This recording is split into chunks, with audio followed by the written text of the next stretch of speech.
What is the biggest mistake you see businesses make when it comes to their finance and operations tech stack? Number one is they don't have an end goal. So they will pick in silos problems they've got and look to resolve that issue. But if Yeah. you do that, all you end up with is lots of different systems that don't communicate and don't deliver the ultimate end position, which is clear visibility of the key areas of our business that enable us to make decisions. So start with where do we want to get to and work backwards from that. And I think that's the number one issue that most businesses suffer. I'm Harv Nagra. I'm an operations consultant, a former in-house agency operations director, and head of brand communications at Scoro. Welcome to The Handbook, the Agency Operations Podcast, a space where we talk to fellow experts and operations leaders about agency life, discussing the challenges keeping us up at night, as well as strategies that help make things run a little bit smoother.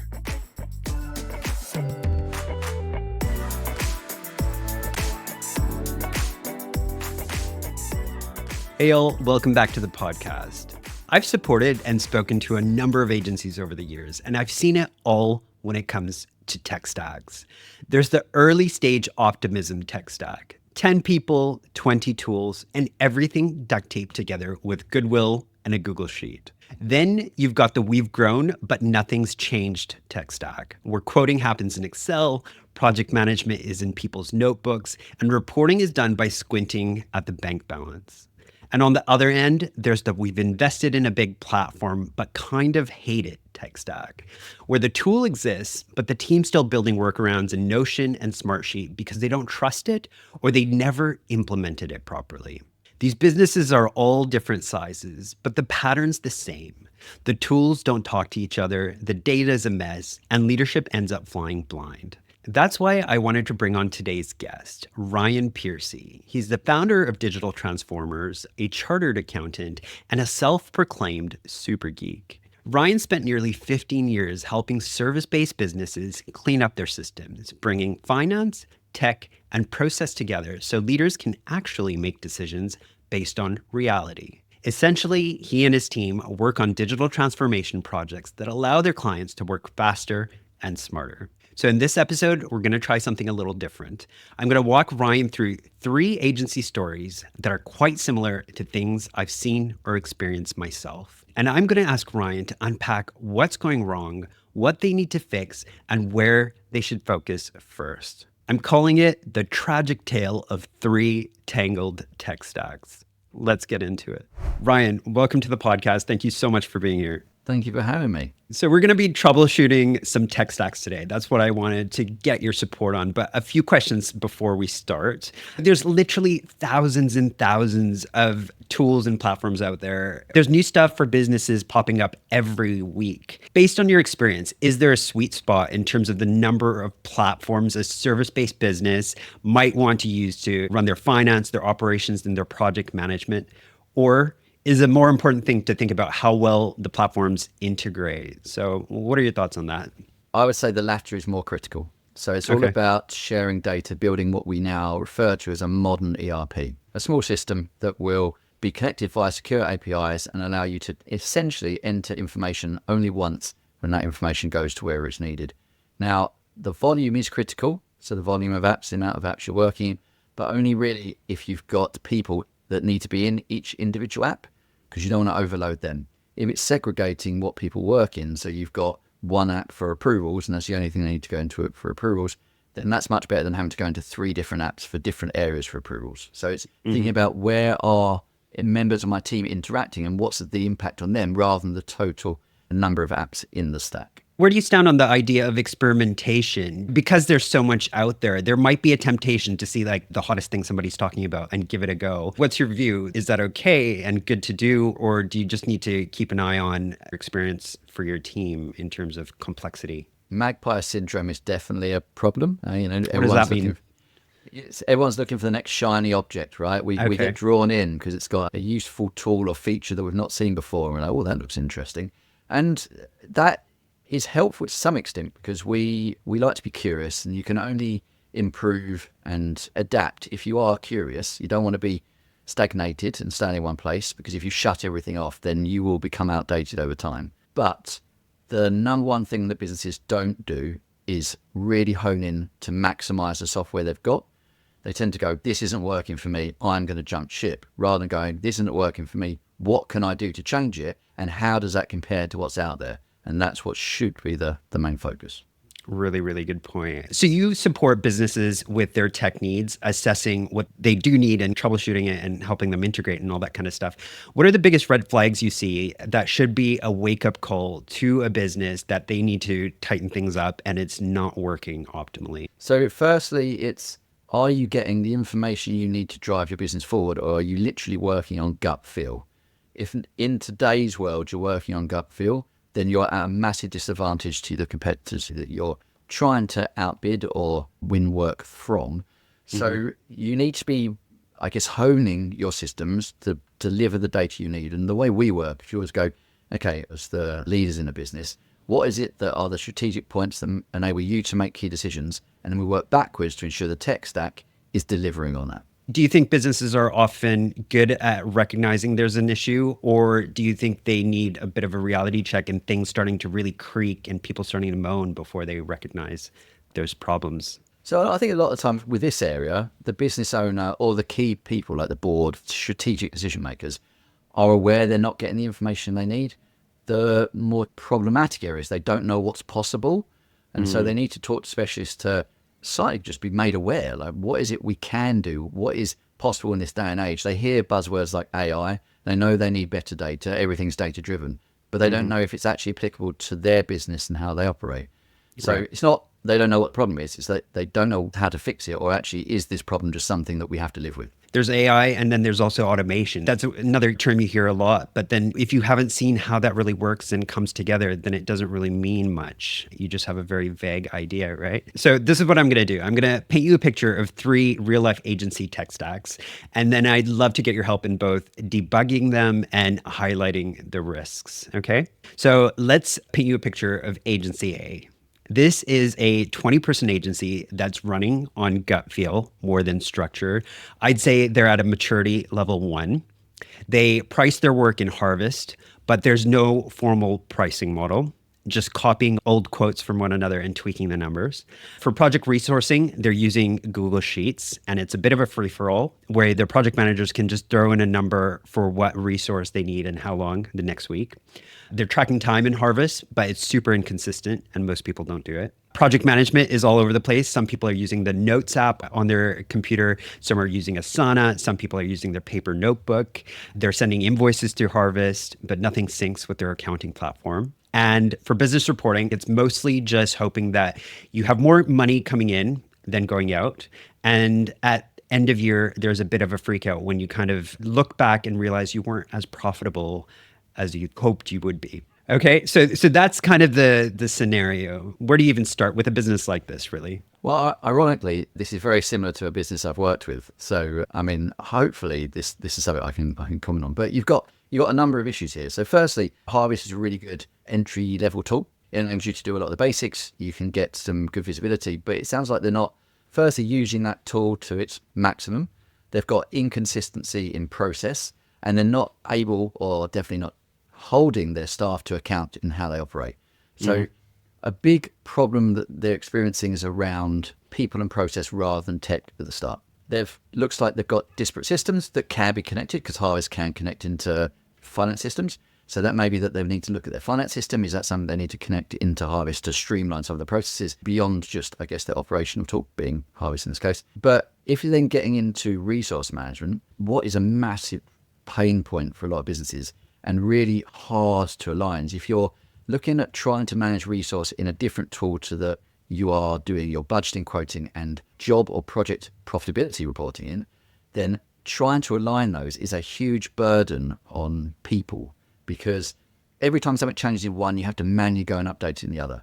So whenever I'm talking to businesses that want to do both, it's like, these are 2 key fundamental areas that really you want to try and sit in the same platform. Because even if you've got 2 separate platforms and you're doing it well in both, and you want to build a connection, that's a really hard build. That's a really hard thing to get consistently correct. There's too many things that dynamically change on a day-to-day basis that could cause problems and errors. Especially in an agency where kind of projects and clients are so, well, it can be quite erratic and rapidly changing. So having to synchronize all of that stuff. One of the things that I've seen in an agency like that is also the complete like disconnect from how much budget you have left is just really horrible when you're just making up numbers in a Google Sheet and saying, oh, well, I need 20 hours for that. Do you have 20 hours in the budget? I was mentioning that there's really inconsistent time tracking. If there's only a few people tracking their time, you might as well not even bother, because what is the point? You're not going to have accuracy at all. And not only that, like a big problem we had with a client is that all their staff were tracking time, and they thought, oh, brilliant. Our chargeability on this staff are the points it's supposed to be, but our profitability doesn't match that. Why is that not happening? It turns out the people tracking the time just weren't putting all of their time down. So like in a given week, say they had 35 hours, they were maybe putting 30 hours down. So their chargeability compared to what they were putting down, that's great, but it's just not compared to their full week. So the ability to bring in dashboards that actually, for those individual staff members, that show them, oh, have they completed the timesheet? What does their chargeability look like? And get them to hold themselves to account, changes a culture inside the business. And we did this with a client that went on to Scoro, and it completely fundamentally changed how they worked. It meant that the managers essentially didn't actually have to do as much managing because the staff were self-managing themselves. The culture changed entirely. Right. That's really interesting. Ryan, where do you stand on the idea of like only asking your team to track billable time versus tracking their full day? Do you have a point of view? Yeah, strong point of view. So I think they fundamentally have to track the full day. And there's a couple of reasons for this. You've got chargeable time. That's great. That always contributes to money that's going to come in. You've got to determine how much money, because you've got recoverability issues if you're putting way too much time down compared to what a job should take. But the other bit is in the non-chargeable, you've got effective non-chargeable and ineffective. So you've got stuff that can help push the business forward. So they're going out to try and win work, or they're changing a process and being more streamlined. That's really effective non-chargeable work. And you want to be grasping that. You want to know how much of our staff, who are the ones that are driving the business forward compared to those that are more kind of sat on their hands, or just they're going, okay, I've not got enough work, I'm not going out chasing it. So in my view, you want to track the entire of it, not to necessarily go after those employees, but really understand how do we make our non-chargeable time as effective as possible. Absolutely.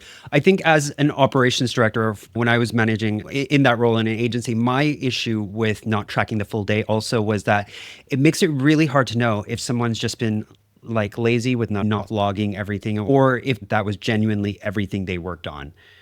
So the only way for me to know whether they tracked their time properly that day is if they logged their full day. About this agency A, there's two other things I wanted to highlight. One is like that thing I mentioned about copying and duplicating quotes. That is just such bad practice. You have like a legacy of client relationships and discounts and the reality of scope for a particular project that is in a certain quote. So if you're using that as like a template to copy and run with for another client project, a different client project, that is absolutely terrible.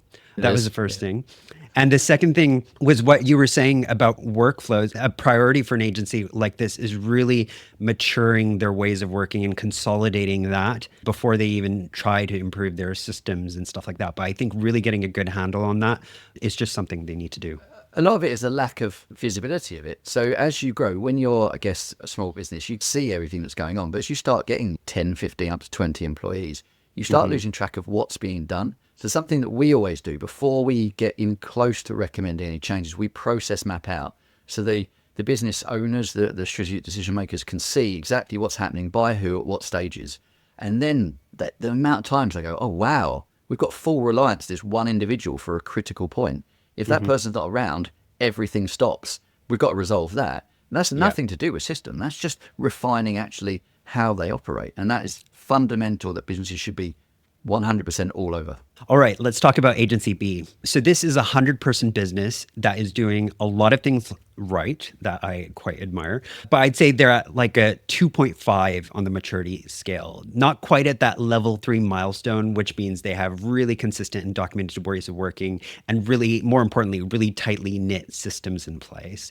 So let me describe their situation. They have really clever pricing calculators set up in spreadsheets so they can define the scope very accurately, but they still build their quotes in Google Sheets. to issue to clients as a PDF.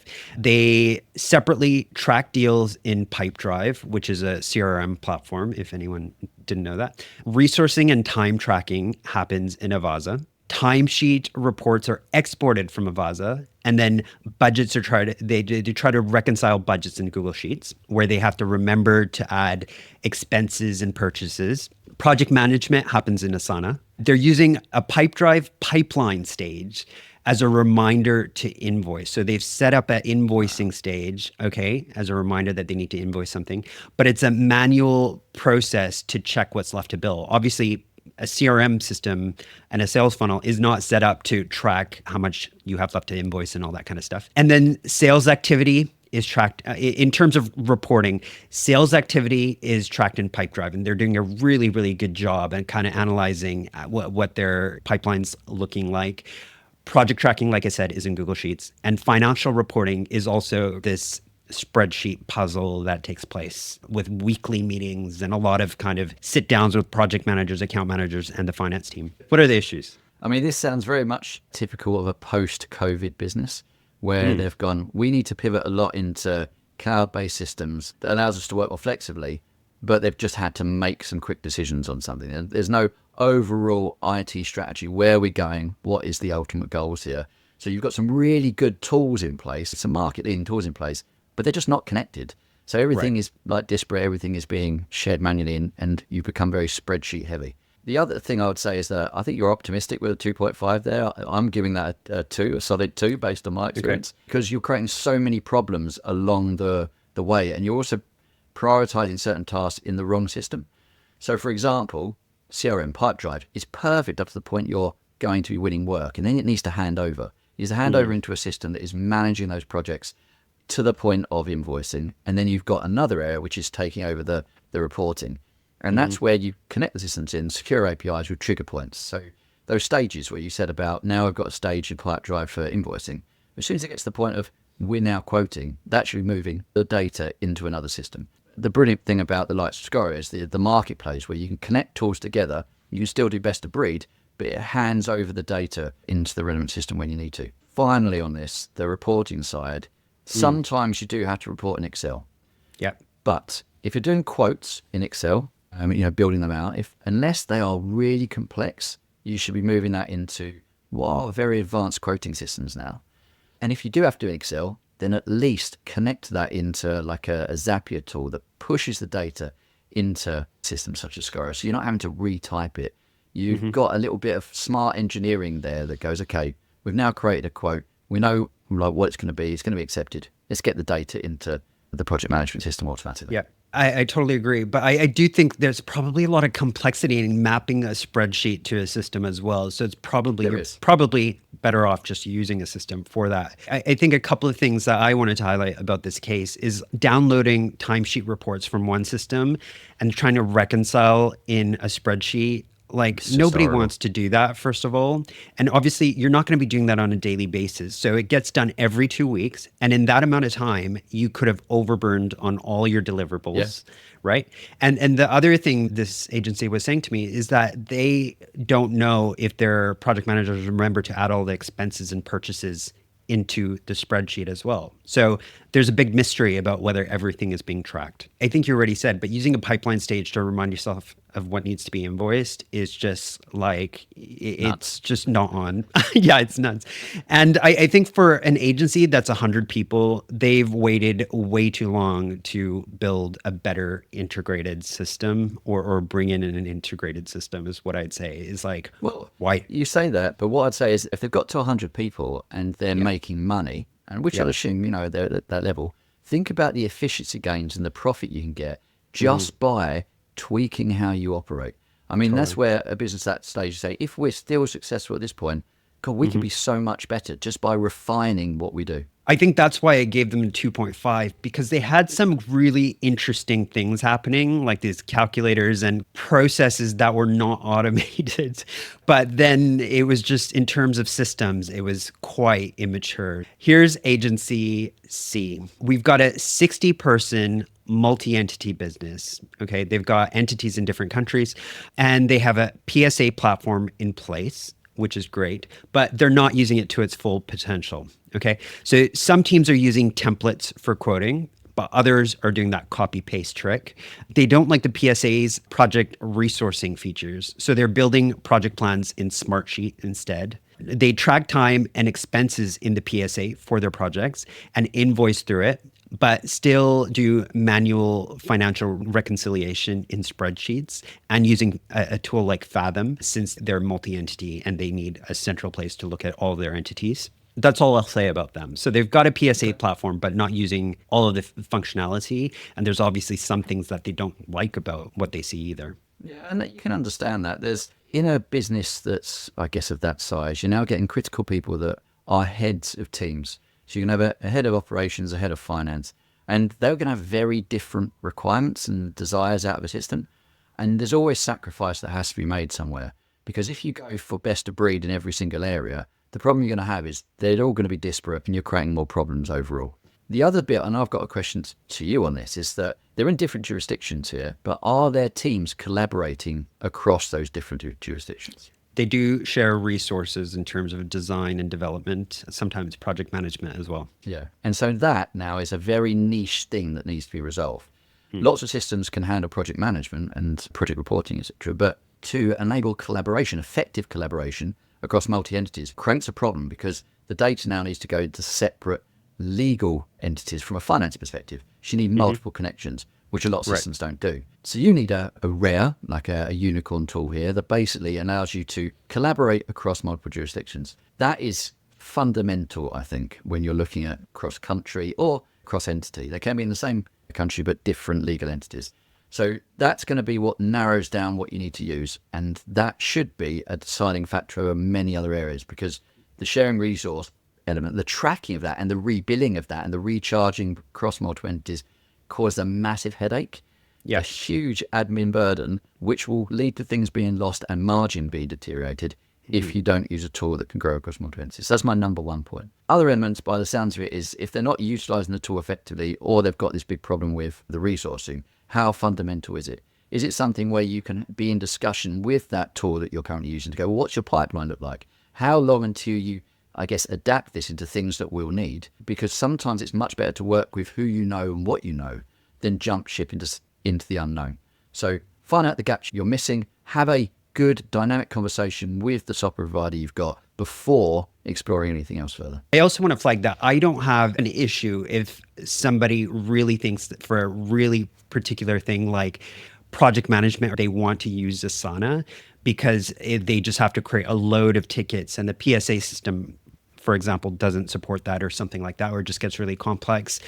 I don't have an issue with that, but I think when you're paying for a tool like a PSA or just any kind of really robust project management system, you do want to make sure you're trying to get the best out of it and trying to consolidate. Otherwise, it's counterproductive to kind of the whole goal. I think at some point, if you also recognize that something's not fit for purpose, like the multi-entity issues or things like that, you might have to switch, which is absolutely fine. But it's recognizing that it's not fit for purpose. So the other thing I'll just add on that is that you need to bring everyone into that discussion and properly understand, well, what is it the other tool we're looking at doesn't have that we currently have in the tool we're using? There's a natural reaction, I guess we touched on that at the start, to chase the shiny object, but always consider the grass is greener. I think as you mature and as you have much clearer picture as finance or operations leaders about how your business runs or how you want it to run, you also get a very clear idea of your requirements. Some people, I guess, are not great at teasing that out. So some we can get a really good defined list, we've covered everything. Others, the way their mind works, you really need to sit down with a third party to help them ask you the critical questions that brings that information out of you. Because sometimes you'll think something's really important, but actually talking it through, you realize it's not as important as other areas. So good point. Try and step back, and sometimes bringing someone else in helps you do that. Ryan, thank you so much. So we've looked at 3 cases there. I've got a few other questions for you, so I'm going to dive into those. What is the biggest mistake you see businesses make when it comes to their finance and operations tech stack? It might have something to do with some of the stuff that we've been talking about, but what comes to mind when you hear that question? Number one is they don't have an end goal. So they will pick in silos problems they've got and look to resolve that issue. But if you do that, all you end up with is lots of different systems that don't communicate and don't deliver the ultimate end position, which is clear visibility of the key areas of our business that enable us to make decisions. So start with where do we want to get to and work backwards from that. Whenever we work with the business, we're holistically looking at multiple different areas of that business and then bring those together to go, okay, well, this is what you need to get out of it. What do we need to build to get there? And I think that's the number one issue that most businesses suffer. My next question is not about knocking other tools, but there's the PSA route businesses maturing can go, but there's also tools out there that are tool stacks in themselves. There's the ClickUp, the Monday, and Teamwork and stuff like that. They're not really PSAs. Where do those fit? And is it part of the journey? Can you make it work? Well, what are your thoughts? I should probably disclose this at the start. So I'm an accountant by background. So I'm led by numbers. I think the numbers are critical. And you'll find in virtually every system in a business, something that is in there will lead into what ends up in the finance system, which then ends up in the reporting tools that enable you to deliver, I guess. And the problem we have with a lot of these generic systems is they really ignore finance. And if you want some visibility of the profitability of what you're doing, which actually is going to drive whether what you're doing is a success or not, because in the end it all comes down to money, you really need to have something that enables you to track the finance in the same way you're tracking the management of the project. So the likes of ClickUp, Monday, etc., great tools, really good at managing tasks, not so good at managing the financial element. And you can sometimes bolt things in, but it feels very much an ancillary thing rather than a key focus. And so I tend to not go down those routes. I tend to go with something that has finance as a core alongside project management side. I agree with you. I think one of the things that I've seen in systems like that was quite stressful for me is that I've got a toolkit now, and now I've got to go out and build this thing to work for my agency or get somebody in to build it for my agency, which is like, I'm short on time and I'm not a systems engineer, and I just don't have the time for that. So that's what I found quite stressful, is that you're giving me a toolkit that's fantastic, but I don't have like ages to figure all this out and see how it's all going to integrate. The other bit on that is it's not, in my opinion, finding a consultant that can help you build this isn't the problem, right? You're in to invest up front. The problem is that now you get tied to that consultant because they know how the system works and you're not skilled enough to do it. So now you're tied to what they do. They can charge you what they want over time to make tweaks. And you end up finding that the monthly or annual costs you're paying for this are far higher than you expected because you had the idea of the software costs and the upfront rather than the constant iterative changes that will come out of generally a business using things. So you've got off the shelf, you've got custom. Generally, most businesses now want an off-the-shelf package that connects into other solutions with some flexibility to make changes that work for the business. Really good point. I've come across agencies on occasion that have brought in a tool. You know, they're at an early stage of maturity, stage 1 or stage 2, and they've brought in a system thinking this is going to sort out all their problems. So they're paying for it, but they didn't sort out those workflows that we were talking about earlier. And now they're paying for a system and kind of it's just sitting there and everyone's scared of touching it. Do you ever come across situations like that? And like, I don't even know if there's a question here other than, I'm really sorry you've decided to do that. That was not the right way to go. I know. I mean, it's not necessarily the right or wrong way. It's quite standard that this will happen because everyone will have the right mindset in that we need to make change, which is normally the biggest thing to overcome. So we've now made that decision, we're implementing, but everyone's busy. So the implementation path, the training path doesn't go maybe as slick as we want. And then once we're back in our day jobs, we've started to forget a little bit how we're supposed to be using this tool effectively. Now we're finding workarounds, and those workarounds take longer, they feel clunky, and therefore it's putting us off using the tool. What I get brought into a lot is that we're using a tool. We don't know if it should be the one we're using. It's not working for us. Let's look at something else. And I go, well, actually, the fundamental things you need are in there. We just need to make some tweaks to how it's been set up. We need to change, I guess, some of your workflow processes through it. And we need to retrain the team. And then have a support service that goes on for maybe normally 6 months to bring those individuals back, because they'll go off and find other ways of working, back to actually what you should be doing. Because until you overcome the change curve, which is usually at least 3 months, where you're going from this feels cumbersome to this is now second nature, you're going to find people start diverting from the path. It's completely normal, happens all the time. You just need a plan to bring them back to it. So let's say we're in a level 2 business. You were saying earlier that sometimes when you're really close to the situation or the context in a business, it can be hard to come up with your list of requirements. But let's say there is a business that's at that level 2 listening, saying, yeah, we need to level up and get to that integrated stage, whether it's a single system or multi-system integrated. If you were leading that discussion, does anything come to mind in terms of how you would prompt them to think about what they really need? Yes. So firstly, involve the team. Too many business owners or strategic decision makers go, we know what the right thing to do is. We know where the problems are. But only when you start having proper conversations with your team do you identify actually what they're flagging isn't really what we thought the problems were. They're happy with these elements, even if they moan about it. Everyone moans about IT, right? That's the thing we can get away with, moaning about IT. But sometimes the moan is just frustration of what's happened at that exact point and not necessarily a fundamental issue that's going forward. So do that, map out your process, because it brings to the surface areas you were completely unaware of that were problematic, or makes it clear that certain areas are taking far longer than they should do. So map out your processes, and that will help tease out some of the key requirements and do a RAG assessment. So put a criticality against every area. I'm a sucker for spreadsheets. I'm an accountant.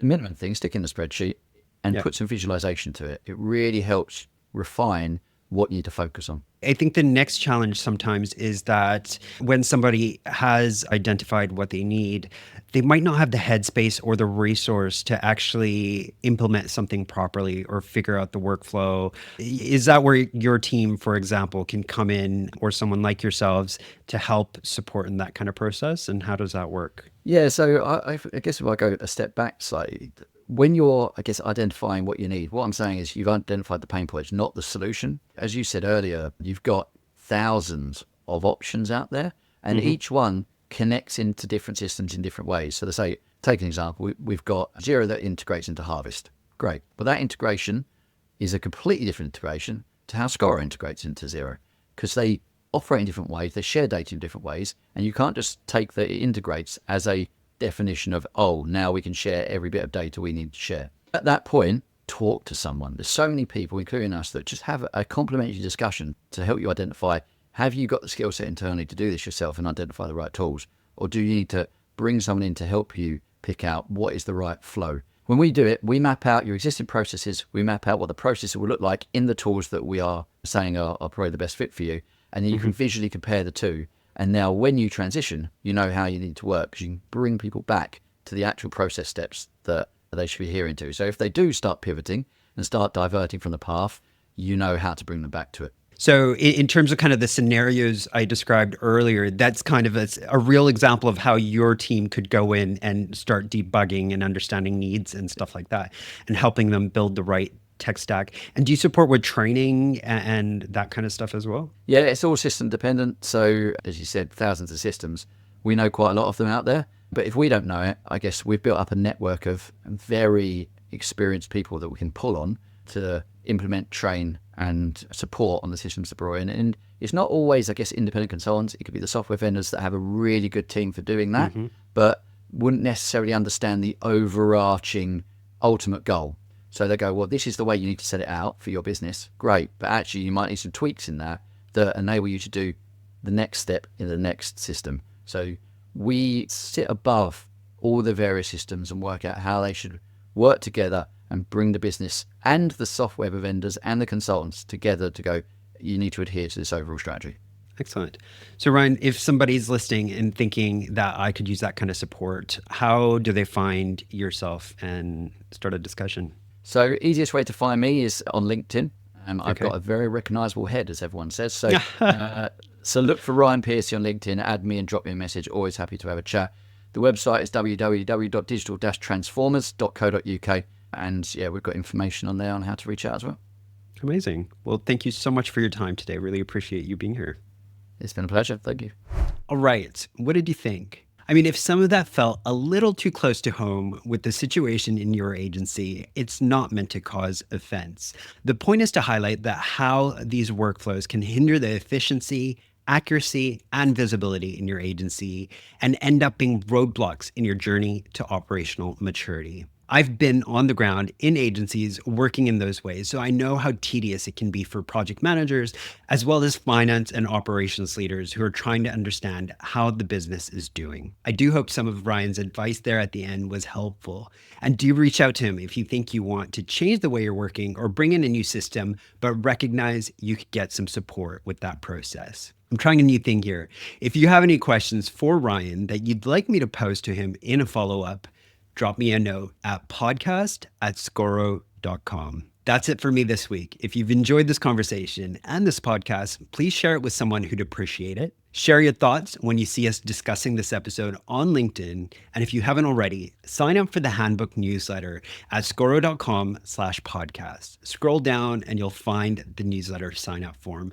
We send out a newsletter with the takeaways from each episode every other week, so you don't have to scribble down notes and you've got something to reference. I'll be back with the next episode soon. Thanks so much.